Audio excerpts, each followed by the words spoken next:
আসল সুখ কোথায় জানেন? অন্যের মুখে হাসি দেখার মধ্যে সুখ।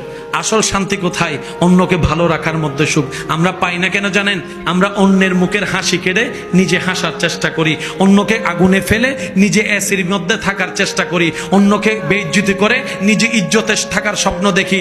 কখনো পাওয়া যাবে না, কখনো পাওয়া যাবে না। কারণ রবের বান্দাকে, রবের সৃষ্টিকে যে কষ্ট দিবে, রব তাকে কখনো ছাড়বে না, রব তাকে কখনো ছাড়বে না, রব তাকে কখনো ছাড়বে না।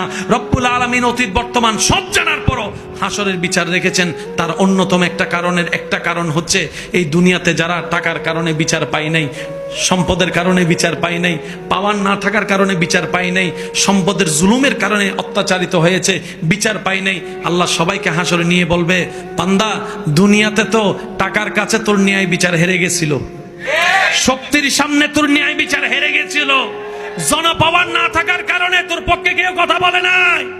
ও বান্দা, হাসরে আনছি আমি, আল্লাহ আছি তোর পক্ষে, এবার আমি ন্যায় বিচার করেই দেখাবো। আল্লাহ আমাদের সবাইকে বুঝার তৌফিক দান করুক। আমিন।